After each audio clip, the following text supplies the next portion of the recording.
What's up, my wizards? It's Dev, SBMTG on the YouTube.com. We like magic, and today I've got, guess what, more Ixalan spoilers for you. I didn't think there'd be any more till this weekend, but wizards just keep surprising me, so here's some more. We'll start with the chaff first, or at least I think this is the least consequential card of the day. This is Battleship of the Legion of Twilight, which is a pretty metal name. It's like a Death Clock song, but unless you add fans to the end of it. Battleship of the Legion of Twilight fans.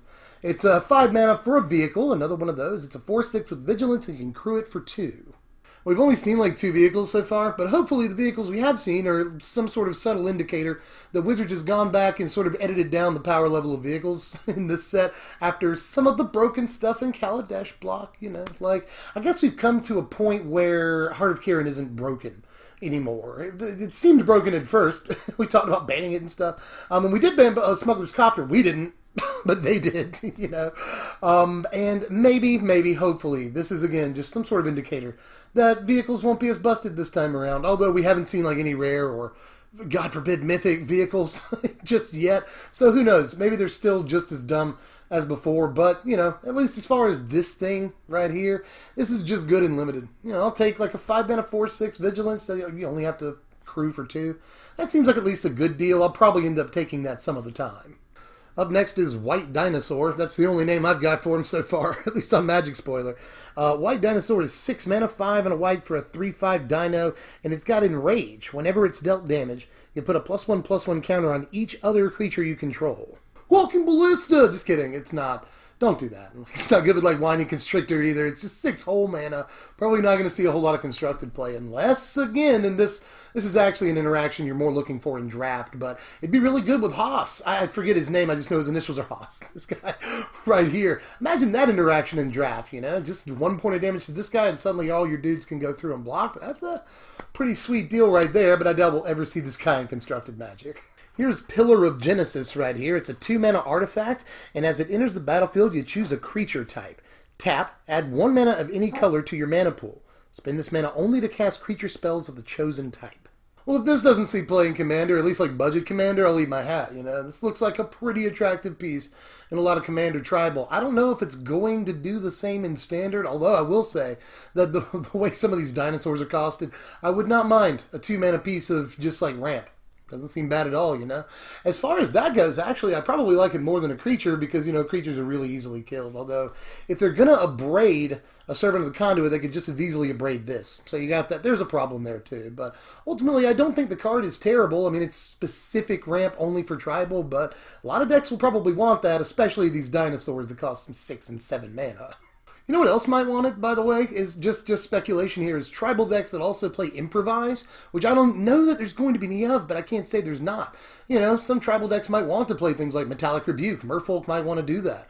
Or even Reverse Engineer. You might want to play that card too. It all depends on how many artifacts end up in the deck, but I do like that this thing could be used to cast Merfolk and cast Metallic Rebuke too for Improvise. That seems cool. Here's Marauding Looter right here. It's 4 mana, that's 2, a blue, and a red for a 4/3 human pirate with Raid. At the beginning of your end step, if you attack with a creature this turn, you may draw a card. If you do, discard a card. Now in Limited, this is probably pretty playable, you know. 4 mana, 4/3 body, could be worse, not too shabby. Can draw you multiple cards in a game, get you some value. So in Limited, I really like this a lot, especially if you're building a Pirates deck in Limited. But I don't think that it makes the jump to Standard even in a budget Pirates build. Especially considering I'm not really sure how much red we're playing in the deck. Probably going to end up being some red. But even then, I'm not sure that a 4 mana 4/3 body is worth it in Constructed, even as far as budget stuff goes. That's not too great, and it's probably not going to draw you a whole lot of cards in one game like it will in Sealed or Draft necessarily. It can be Harness Lightning, it can be Abraded, litany of other things that they can do to it, and then you just spent your 4 mana for ostensibly nothing, although it can draw you a card the turn it enters the battlefield, so it's got that going for it. Now you do have to loot, but maybe you want that. Maybe you want to dump stuff in your yard. So I don't think that it makes the jump to Constructed even in a budget build. I think there's just going to be better options for those slots, but in Limited, the card actually looks pretty beast. Here's Raging Swordtooth right here. It's 3, a green, and a red, that's 5, for a 5/5 dinosaur with Trample. When Raging Swordtooth enters the battlefield, it deals 1 damage to every other creature. Now, like this last card, this is another one that's right on the line between limited and standard playability. And limited, it's a huge boss. You know what I mean? Like, it's a 5-mana 5/5 that can blow some stuff away, especially if your opponent messes up combat math and they don't know they're going to have to be planning for this thing, you know? Unless they do, unless this card becomes such a hoss in that environment that people are going to have to be worried about it, you know, post your your combat step. So there is that. I think that this could be a card that could end up killing a guy or two if you play it second main phase after your combat step. So there is that, but, you know, in standard, I think it might make the jump, more so than the last card. This could be a good sideboard piece, you know. Any fast aggro that runs a bunch of 1-toughness creatures, this card could be great against. Not only do you get a relatively cheap, or at least, you know, on curve, this is a good rate for a 5/5, and they're going to have problems dealing with that. But also, you'll probably kill a few of their guys against a lot of decks. You know, this kills like Earthshaker Chimera and Bomat Courier and a bunch of other stuff that deck is bound to play. It kills Glint Sleeve Siphoner and, again, a bunch of other stuff. So just a lot of 1-toughness creatures in the format, especially if people want to play aggro. They're going to be forced into 1-toughness creatures in the upcoming standard. So this actually looks pretty decent and might be able to be a 2 or 3 for 1 sometimes for you out of the sideboard. So I wouldn't sleep on this thing. It actually looks like it might be standard playable. But here's my favorite card of the day. It's called Green Merfolk, apparently. There's got to be a better name for this somewhere on the internet, but I haven't found it as of the recording of this video, so let me know what this says down there in the comments section. Green Merfolk is a 1/1 Merfolk, and it gets +1/+1 as long as you control another Merfolk or an island.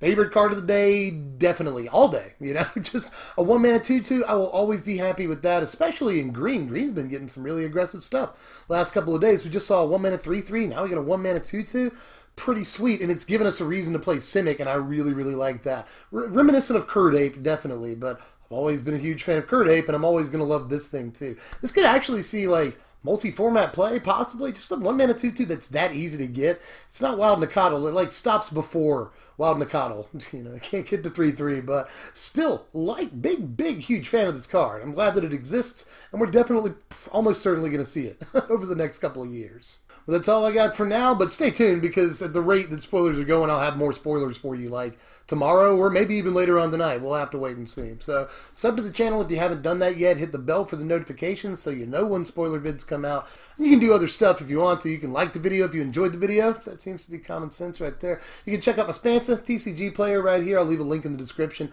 Check out their new app. It's free to download, and it just lets you, like, take pictures of cards, scan them into your phone, and immediately get the price for them.